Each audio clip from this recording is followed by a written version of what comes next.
Hello everyone, welcome back to Huntcraft. So there's a new dev update released today, and it's pretty juicy. Let's check it out. So we've got Dennis today, and it's about game mechanics.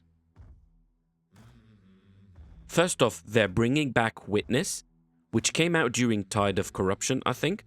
It was part of the Death Pack. It basically shows you dead hunters and monsters in Darkside. It also increased health restoration when you're close to these dead bodies. Now it's a base trait. You can buy it for 5 upgrade points, which sounds a bit expensive, I think. It's very close in value to something like Vulture, which seemingly just became 1 point cheaper. You need 1 player on the team to have it probably, and it's not the biggest deal if you miss a body. We'll see. Definitely a cool mechanic though. You never know if you're poor and there's a dead player around who has a Dolch or a Mosin. Trait categorization is cleared up a bit, so you have burn or scarce traits, and they're both the type of trait that you will find in the world and cannot buy from the menus with trait points.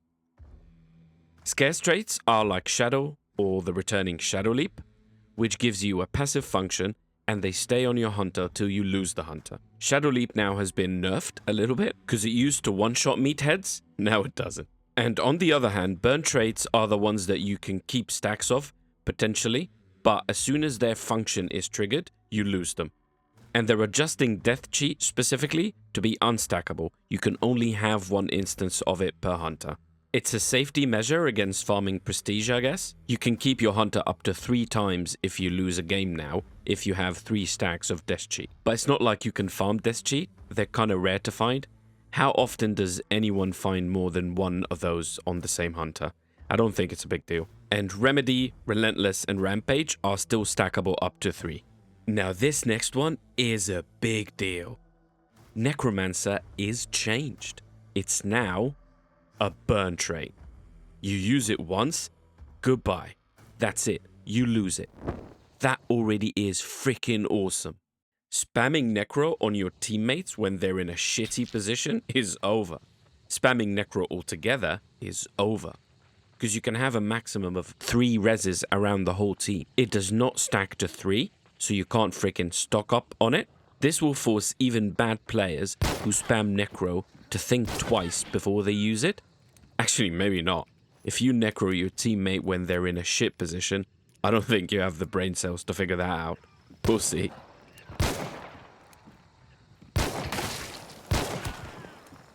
On the other hand, it's buffed a little bit in the sense that it does not drain your health when you're reviving your teammate. Now the question is, what about solos?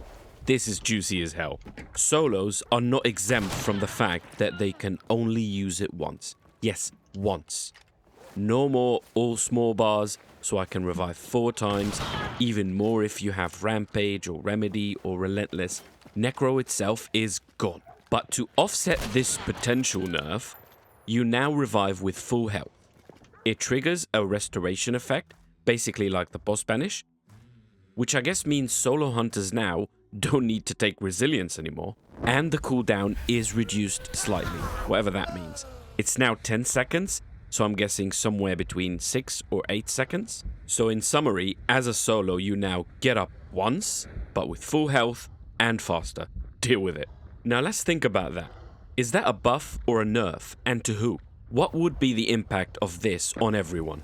On one hand, this is a nerf to everyone using Necro, but a buff to the whole health of the game. This strongly addresses stalemates. When people Necro teammates from a safe distance, if it's a stupid pointless revive and your teammate gets downed again, it's still a 1-player loss. You can still revive your teammate on the body, but that's way more dangerous because then both of you can be downed if you're caught.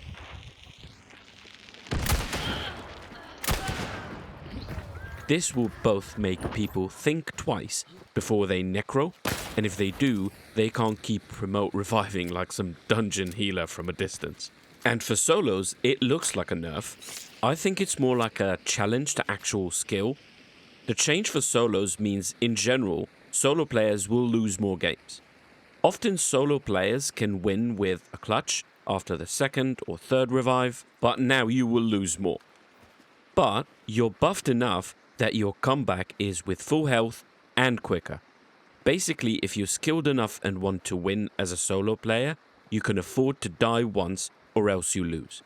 This will also be a good counter for D-ranking, because when you have your cute little small bars, even if you kill many players, you can spam necro when you get caught and get killed multiple times, which will usually be by lower MMR players, which means you lose more MMR, basically making sure your MMR doesn't increase, or at least floats low enough in the 3-star lobbies, for example, so when you go solo again, you still get easier lobbies. It also means you don't have to get small bars anymore in general, which means you don't need silly traits like Ghoul, for example, to counter some of the downsides of small bars. Also, this means when a solo is killed, you don't need to camp them for hours.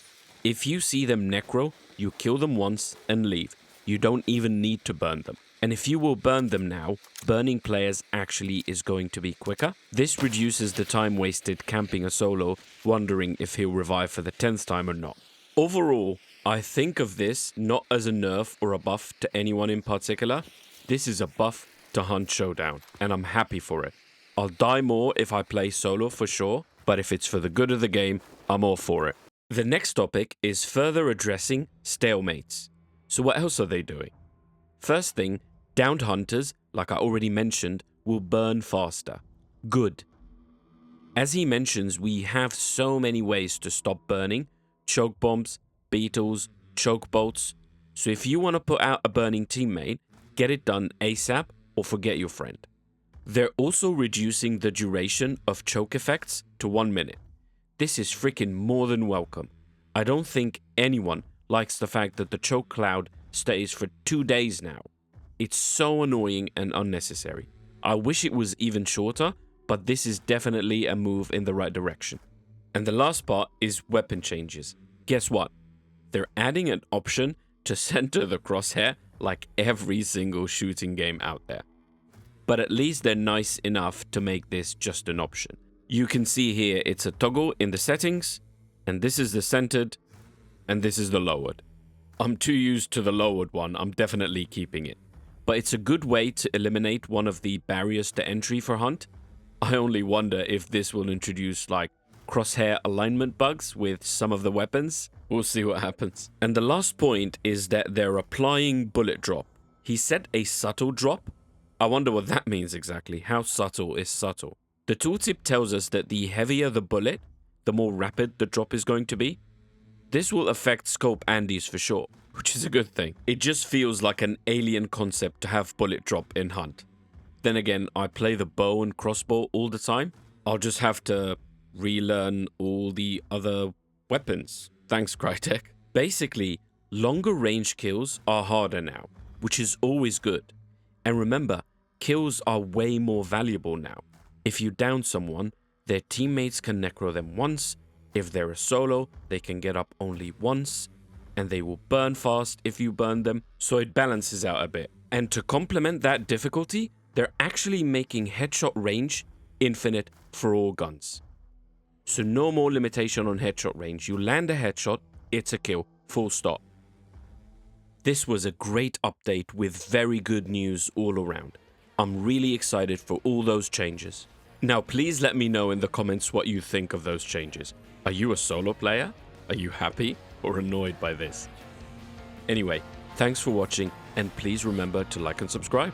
See you in the next one.